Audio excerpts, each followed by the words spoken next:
everybody, wherever you may be and whatever time it may be there. Welcome to the Rare Book Cafe, the coffee break edition, where we talk about all things book in the book ecosphere.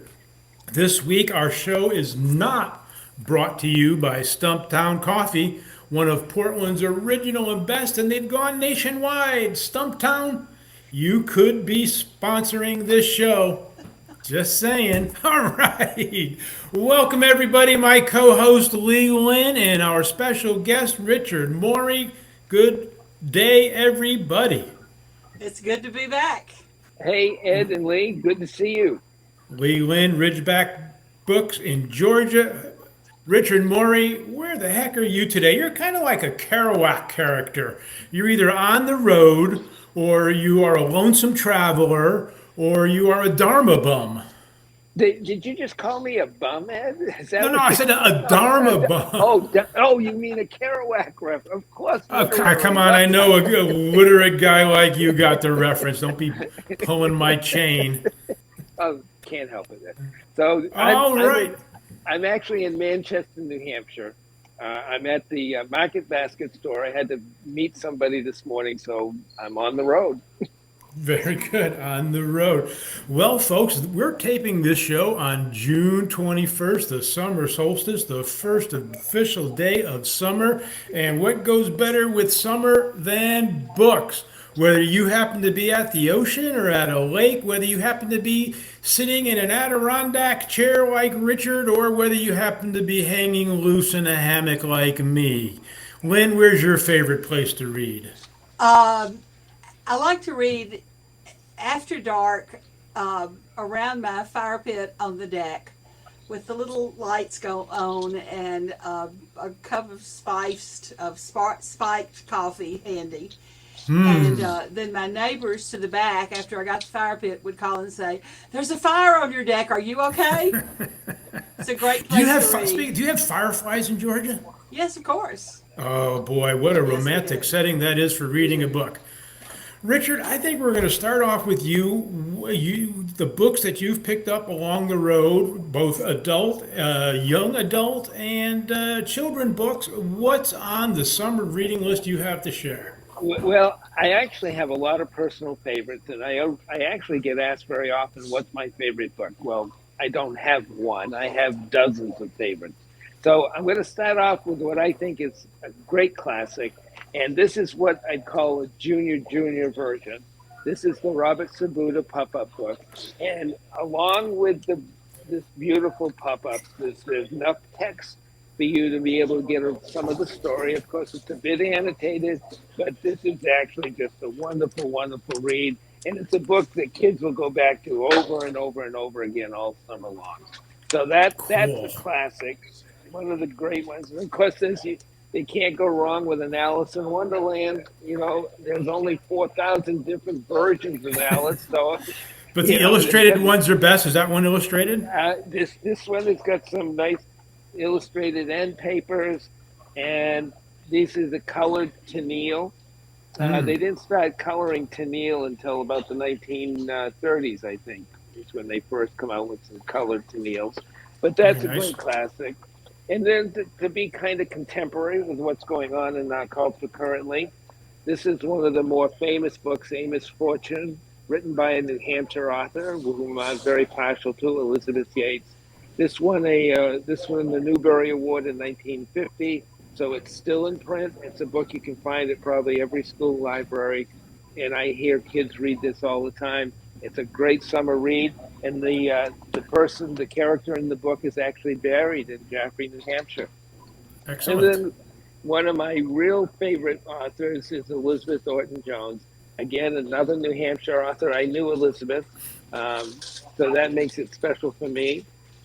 Everybody knows her because everybody has read or seen this book here. It's just that they don't know she did this book here as well, called Twig. This is kind of an adolescent read, beautifully illustrated. I was really lucky on that, hit the illustration. But it's a wonderful read. And there's a little backstory. I'll tell you very quickly the backstory to this. This book came out of her going to the Chicago Institute of Art. She was on the loop one day, and she saw a building, which is actually here, a tenement building in the book. This is the tenement building she saw, and she created this story by going around the loop over and over and over all day long. Never made it to class that day, but came up with a book called Twig.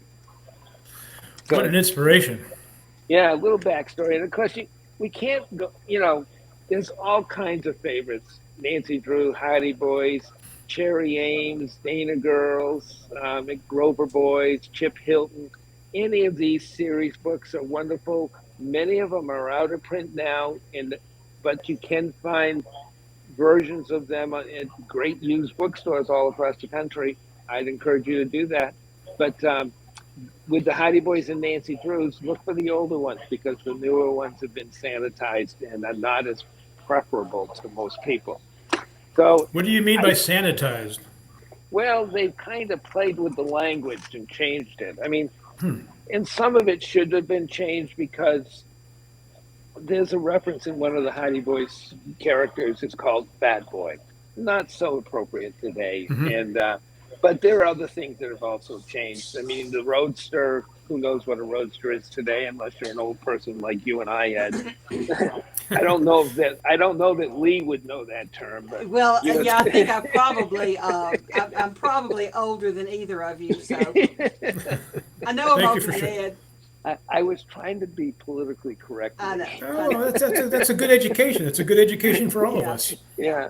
So then again, one of my other favorite New Hampshire, I just focusing on New Hampshire authors because they're so great. This is a wonderful children's read, Corgyville Fair.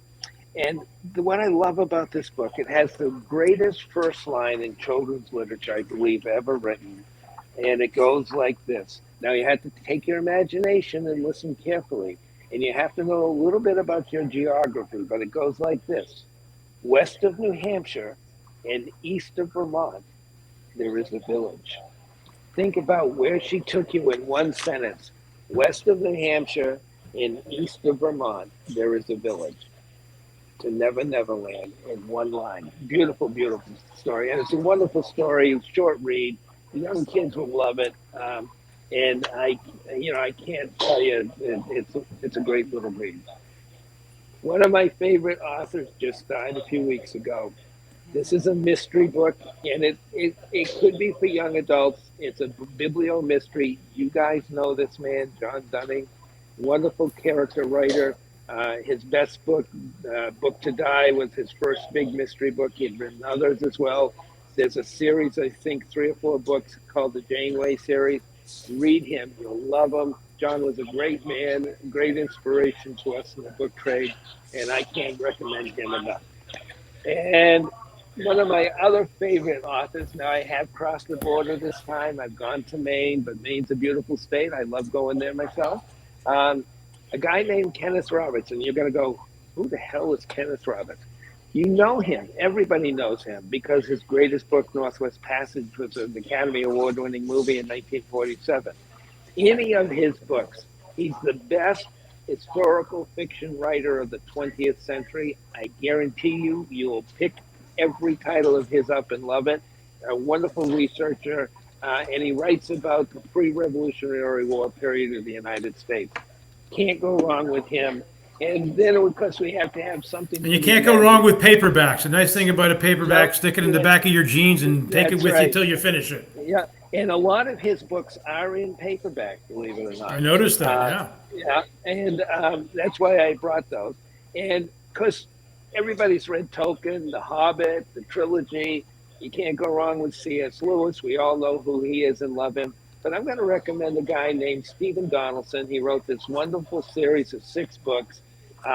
They're called the Chronicles of Thomas Covenant, The Unbeliever. The first book is called Lord Swallow's Bane. I read this whole series back in the early 80s. I loved it. It's an anamorphic story, kind of going back into the future, so to speak. And it's just a fun, light read. Once you start with one title, you buy all 6. So that's kind of where Richard, what I'm sometimes I looking think you are an anamorphic character. at. Well, you're the first to suggest that, Ed, but you might be right. Well, you're very fortunate to have so many children's writers from New Hampshire. We don't, I mean, we have, of course, we have the Uncle Remus stories from Georgia, but many Georgia authors such as Flannery O'Connor and Carson McCullers are not exactly ideal children's literature. So you're very fortunate to have those in New Yeah, Hampshire. yeah. Well, there's a wonderful history about that. We'll save that for another show. Yeah. Thank you, Richard. All right. Thank you, Ed. It's wonderful to see you guys. Lee, Richard Mori is always such a hoot, isn't he? Yes, he is. Yes, he is. We never really know quite what to expect from Richard. Lee, let me jump in here real quick, and then we're going to hear what's on your summer reading list. But first, I want to do a quick follow-up from our show last week when we talked about the Rose City Book Fair, which, by the way, was a huge success. Over 1,000 people, largest crowd ever. Everybody was walking around with bags and books in it, and all of the dealers that I spoke to were very, very pleased with the result. But anyways, at the fair, I saw this thing, which is kind of like a corollary to the little library, and it's a book bike. And this nonprofit, it's called Street Books in Portland, has built an electronic e-bike with an extra strong motor. It's a tri-bike, and you could see there the treasure box that it hauls around town to the homeless camps in Portland, delivering books to create a community spirit through literature. That is such a wonderful idea. Yeah, isn't that great? And that's such an attractive setup. It would really be an attention grabber. Yeah, it's waterproof, and they can go 20 miles round trip before having to charge the battery, and it's a comfortable ride. It's very clever. Yeah, yeah. Yeah.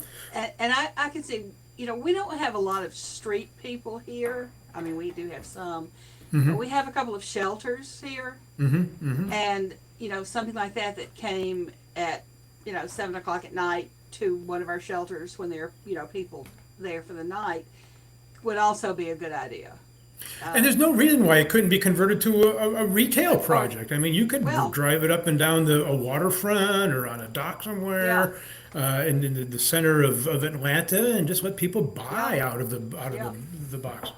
Anyways, my contribution to our session today on summer reading list.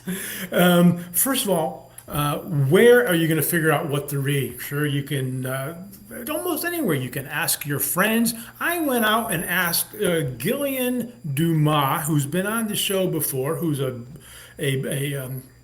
bookstagrammer on Rare Books, and she said, how timely is that? I was just going on vacation with my mother and sister. We're going on a 13-day cruise to the Baltics and the Scandinavian countries, and I'm bringing 9 books, and she sent me a photo of them, and there they are. And I got to tell you what, I love some of those titles. The Lost Art of Keeping Secrets. Or how about the one on the bottom, Ms. Demeanor? Why have I never seen a title like that before? No, and it looks like a wide variety of things. There's mysteries, which tend to be a lot of people's favorite summer reads. And gosh, we should hear more about some of these books, I think. Maybe we'll invite her back when she Maybe comes so. back from her summer vacation. Maybe so. There's bloggers all over the internet. Of course, the New York Times and every magazine has their summer read. I'm sure if you go to the lobby of your local library, you'll find a summer reading list posted on the wall. Your child's school ought to be handing one out to their students, I would imagine. And of course, let's not forget your favorite bookseller is the best place to say, what do you think I should be reading this summer? And then go ahead. Our schools here are not doing a summer reading list. I talked to one of the elementary teachers, and partly we have a very short summer vacation, 9 weeks. Oh. And I think their experience in the past has been that then people would suddenly at the very last, try to read some of the books. And so they've more or less tried to spread reading out, independent reading out through the school year rather than trying to do this in the summer. But our library has a very active summer reading program. And I know in our family, one thing that I like to do, my grandchildren read modern series a lot, like Magic Tree House, for example, that James is into. And I like to expose them to some earlier things, you know, in the summer when they're at my house, rather than the same old stuff that they're reading during the school year. Though I have a bad habit of getting stuck in one series myself, you know, and reading everything in that series. So I can see how that happens. But they are big readers, and I think my 10-year-old reads on about a high school level, and the 8-year-old reads on about a 6th grade, 7th grade level, you know, at this point. And we certainly encourage it. There's never a want for things to do when you're a reader. No, there's not. Alan, did you have my list available?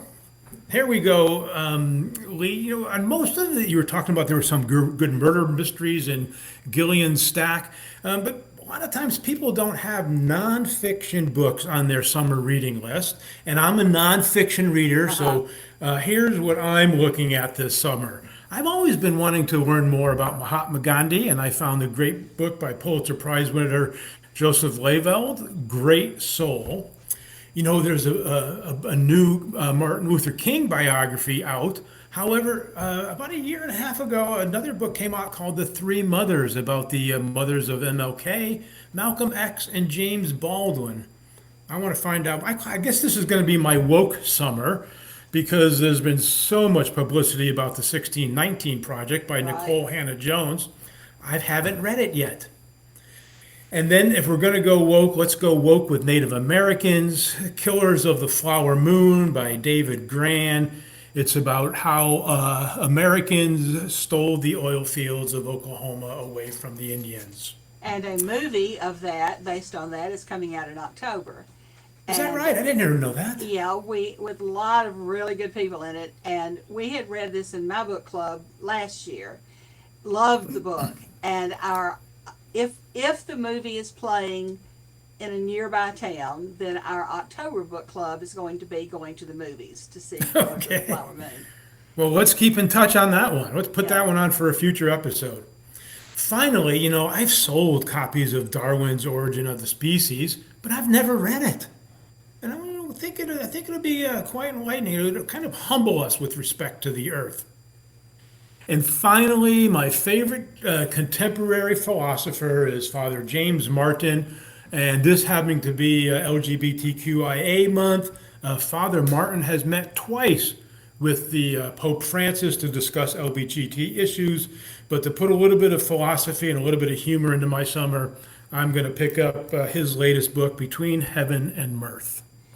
How about you, Lee? Well, I think I'd like to add Between Heaven and Mirth to my list. That sounds like that would be a really good thing to read. I polled my book club to get an idea of what they were reading this summer. And so what I found out is, and I think I need to pass Kenneth Roberts' name along, because several members, I've got results from about 10 or 11 people. Excuse me, Lee. Continue on while I check out and check back in. Go ahead. Oh, okay. I've got 10 or 11 responses, and historical fiction is high up on the list. And I remember that one summer when I was a teenager, my summer list was almost entirely Western historical fiction, like the Oxbow Incident and Ramona. I tended to pick out a subject when I was a teenager and do that during the summer. So a lot of historical fiction. We had read A Gentleman in Moscow recently, and some of the book club members have now gone on to the Lincoln Highway, also by Tolles. One of our members reads presidential books, either biographies or books by people who worked in the White House, or sometimes fiction about the presidents, and that's what he does. He also was in the Peace Corps in Turkey, And a number of people he was in the Peace Corps with have written books. And every time he hears about one of those, I have to locate the book for him, and he reads those. Several read mysteries, particularly series. But that's the great fun of summer, isn't it? Mysteries. Yeah, it is. And I do that. It's I do that just myself. let yourself go. It's like the jello of reading. Right. But now I have one book club member who, during COVID, read Moby Dick again, came to our first book club meeting after COVID with this notebook of notes on Moby Dick to share. And this summer she's doing Anna Karenina. So Oh my goodness, come how fall, ambitious. yes, she really is. Come fall, we'll be treated to a notebook full of notes on that book as well, I think. And we also have decided on a little project. We're all going to report on a book or books that were very influential, particularly in our younger days. Now, you've got to consider that the average age in my book club is well into the 70s. With 90 being the top end. And so there's like one is reading A Secret Garden again. And I've got a list of about 4 from my younger days that I'm plowing through to decide. And it's always good to go back and reread something. Decide what it's going to be. So it's been it's going to be an interesting summer. I also, and this is probably terrible to admit, for light reading, I like things like, I got into watching the Bridgertons when it was on. I know that's pretty lowbrow, but Regency romances are a lot of fun. And so, BookBub online has a lot of BookBub, free. I'm not familiar with it. Well, it's a book service that you can get cheap books online. They're on Kindle. Most of them come through Amazon, but most of them are in the free to $2.99 range. And of course, there's also Kindle Unlimited with Amazon, which for a monthly fee you can read all you want to for free. The things I learn on this show, That's Lee. right. That's right. I still prefer real books, but particularly traveling, it's nice to be able to have them, on my iPad. And All right, speaking of Lee, that's you. that's me. I did want to alert all of our listeners and watchers out there that this past week Lee celebrated a happy birthday to you. Happy birthday to you. Oh my Happy goodness. birthday, dear Lee. Happy birthday to you. Let's pull up that cake again. Don't you Oh love my a cake that's made out goodness. of books? Oh, there it I goes. love it. I love it. Yeah. That cake is going to be go on our list of the world's most beautiful bookstores. I love it. I have my son and his family gave me for Mother's Day and my birthday a piece of art that's buildings that are made out of books, real books, Ooh. and with landscaping and everything. I'll have to bring a picture of it someday. But Let's is put that just on the next wonderful. show. That is just wonderful. I had a very nice birthday. Congratulations. In case anybody wants to know, it was my 78th. So, Excuse me, no yeah, way. I coughed over that a little bit myself. No, I'm sorry. I'm shocked. Well, I didn't put you a day over 68. well, thank you very much, but I'm several days over that. All right, folks, that's about it. That wraps us up for the Rare Book Cafe, the coffee break edition. Same time, same place, anywhere, anytime, any place. You can find us on Facebook. You can find us on YouTube. And maybe by this time next week, we'll have a sponsor for the show. Did you hear me, Stumptown? Okay, bye-bye, Lee. Bye-bye.